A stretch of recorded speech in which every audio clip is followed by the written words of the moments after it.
Hello there. Look who's back again for another episode of From the Kitchen Table with the Chief.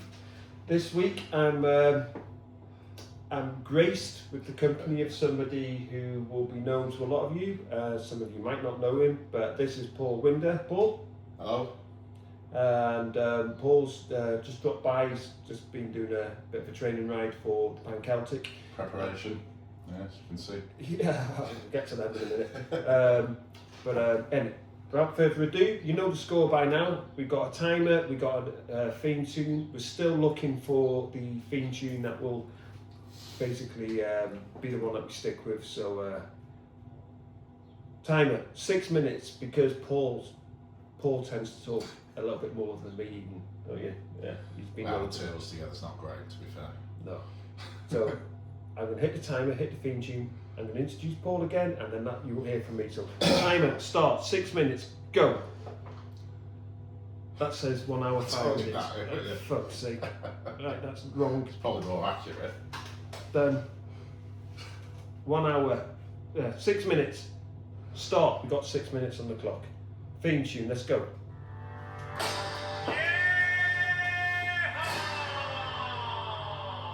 From the kitchen table with the chief.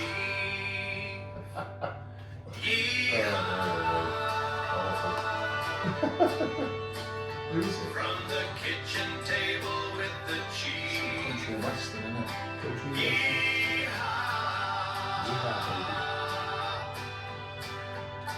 Need to get this boom out of the Welsh Emerson. Well, that was that. That's the theme tune. Do you think? Yeah, I think I've done. It's alright. It's alright. It says, well, it does what it says, doesn't it? We've had better ones. So anyway, Paul, thanks for coming in.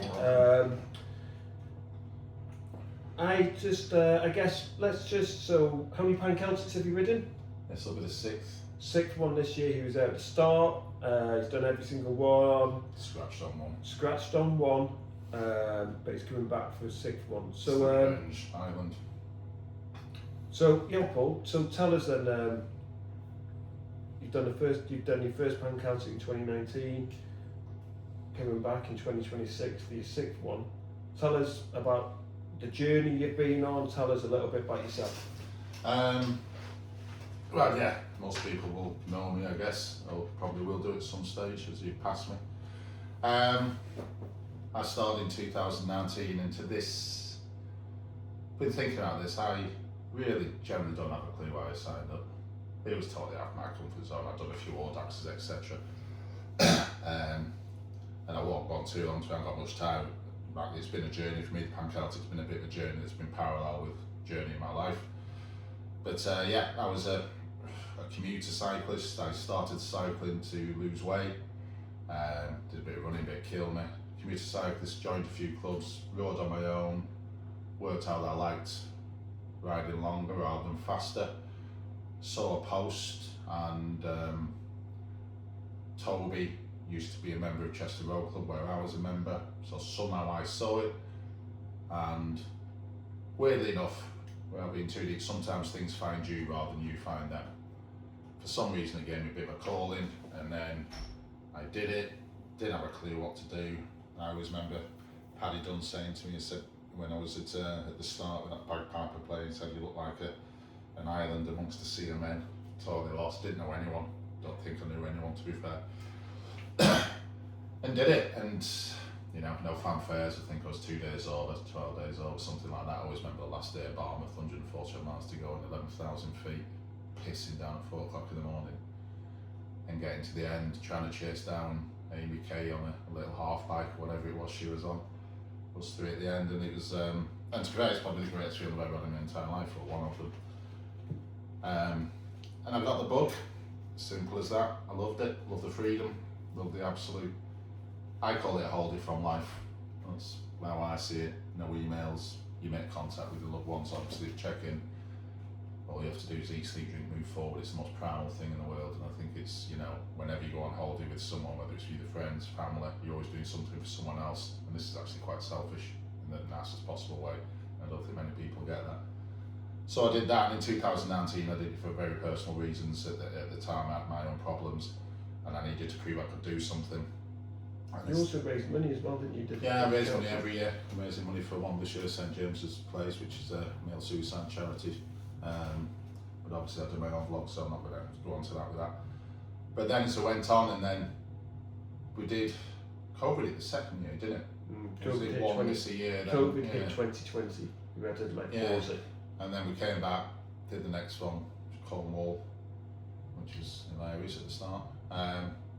Scratched Ireland, but in 2021 I made a few big decisions in my life, and it is where Pan Celtic's been all the way all along. And so from something that I had to do for myself, now it's become something that is a must to do, because it's just like meeting my extended family.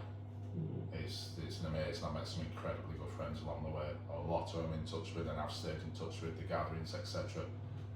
I see them more than I see, any of my immediate family, apart from the ones I live with, etc. So to me, it's the most all-inclusive thing I've ever felt, and it's I've only ever done one other ultra, which was Crom, which obviously the Chief does, but I can't imagine anything else being it. So if anyone's new coming into this is a bit worried about feeling a little bit out of the depth, just don't, because our philosophy is we're all a little bit tapped that do this. There's always a little wire missing somewhere in there, but I think that's a good thing. I think you realise, Rav, and I think it's great. But it will be, well, you'll either hate it or love it, one of the two. I don't think there's any middle ground. I don't think you grind it out and then think, oh, I might do another one. I think you come back and think, yeah, I'm bitten by it. But I think most people are doing it. So for me, the journey's been, like I say, in unison with things going on in my life, and it's only been good since then. I wasn't planning on doing this year. So I set up my own business last year, and it's time. But this one's the Island Revenge, the one I scratched. Yeah, you got a score to sell. Got a score to sell. A few good nights I dingle though when I scratched around It there. was a very good evening that one night. And I still got Foxy back. John's. Foxy John's, Particularly good. So when you described yourself earlier to me as not your typical rider. No. So, tell us about that. Well, Look at that. we had to go That's 6 minutes. I gave him 2 minutes extra because Paul's got so much to I also say. saw about place, by the way. But let's do I'll that. tell you what we'll do. We'll give Paul an extra couple of minutes. He's been cycling, so we've got this. By the way, this episode was sponsored by Orval. It's a Trappist beer from Belgium. Nice. My favourite Belgian beer. And God Almighty, I'd love to open it, but I've got work in 4 hours.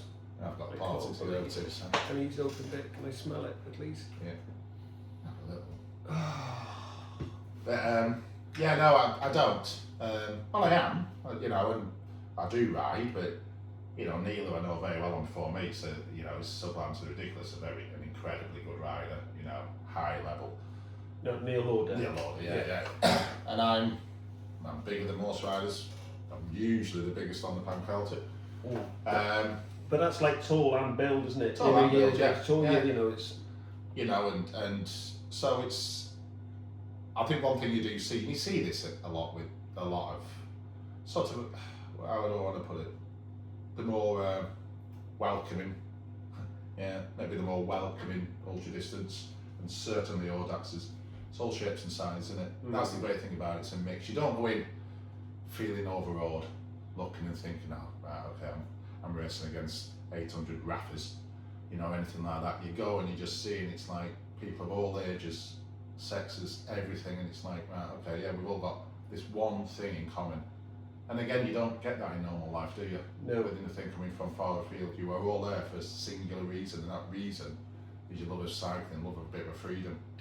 So I think definitely in 2019 when I went, I felt self-conscious, so I was bigger than what I am now.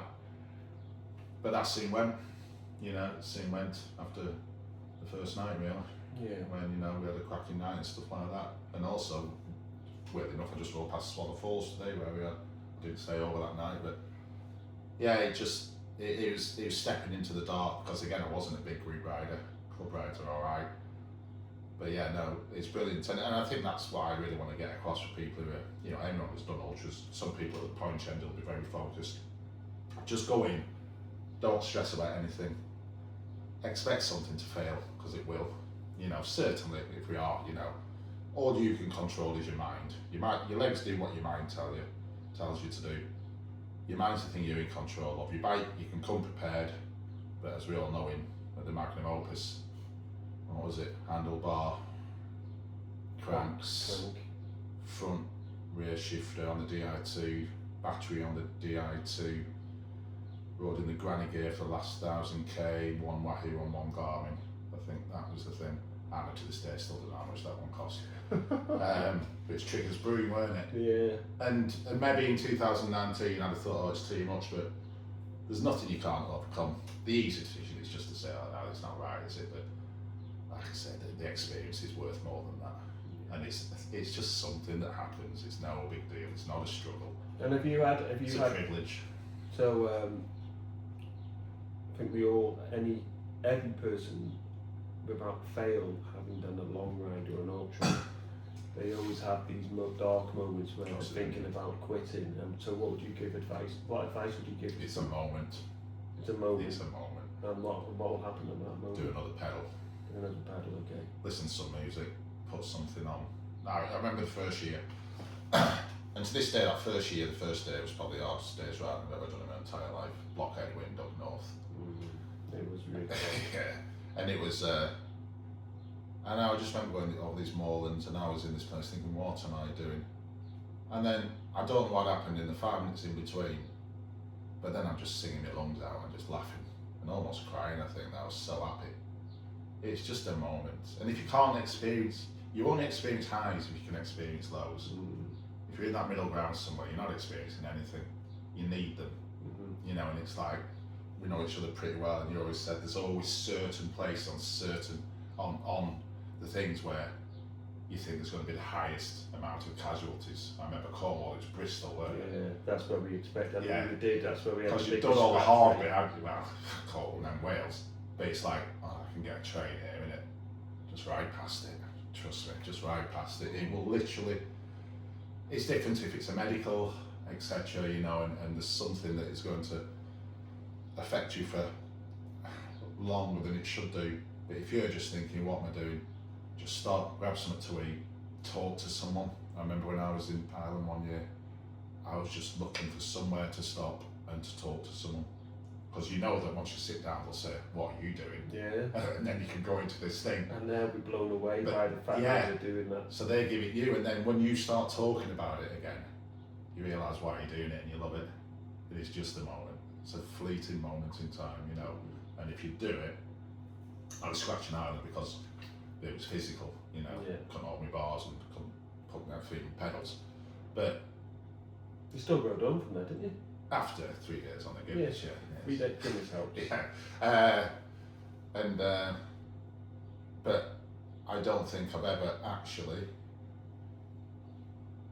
come close to it just being a decision. I'm going to quit now. You know, and that can be a thing. If you're going uphill and you're struggling, so what, walk? Because all the pointy enders walk. That's on stage. Yeah, of course. It's better for you, to be fair. It's so nice to mix it up. Just don't stress about it, you know, and it's just enjoy it and just look. You're looking at nature. They're beautiful routes. They're always beautiful routes. You do hope for good weather, obviously, but like I say, it's a pleasure. You know, when people say it's a struggle, it's not a struggle. It's a pleasure. We're very fortunate to be able to do this and enjoy it. And what we are doing it, we're doing it with a group of incredible people as well. You know, and the organisers who do it for the right reasons. You know, and that's. To me, that's everything, you know, and you can see that when we come, the clan is very much a clan, and that's the nice thing about it, you know. It's probably why you've come back for more now, isn't it, you know, because it wasn't originally going to be 5 years, wasn't it? Well, it's just always going to be difficult to stop, because, you know, the best thing you could, for me, the best thing would be to be able to ride it every year. If I could if somebody else wanted just to organise it and I could just go along and ride with the likes of you and Ainsley and Tony and new people, around all the new people come, just meet lots of people, I'd be there every year. But because no one else is going to organise the Pan Celtic, we have to organise it. So, but the next best thing to riding it is organising it, and to give that up, the experiences that you have, the moments that you have, the memories that you have, the photographs that you take. It becomes part of you, doesn't it? Yeah, it's sort of defined who I am in many ways. Yeah, it's been a large part to me. It's certainly been integral. Yeah, no, it's a very good thing. So anyone new, just come and enjoy. Just come and enjoy. Right. Okay. Well, I think we're going to get Paul back because there's a lot of interesting stuff that I'd like to hear from him, and I think it'd be cool to share. And also, we need to get him back so I can actually have a drink with him because the lucky git is drinking an Orval there, and he's very jealous. It's good. It's lovely. It's absolutely lovely. Shut up. Looking at the sun's outside. Got a cup of tea. Look how nice it is up there. But hey, Winder, thanks so much for coming. No worries. Oh, sorry. Yeah. It's all right. Thanks for coming. Thank you. We'll have you back again. So you sign us out. Hit the play button on there, Paul. We always finish with the song. Enjoy. I'll have a little sip. Only a sip. From the kitchen table with the cheese. Comedy's sick now. Yeehaw. Taps. Yeah. From the kitchen table with the It's cheese. a little bit more, but need more body doing the song. Yeah. It's not a keeper, this one.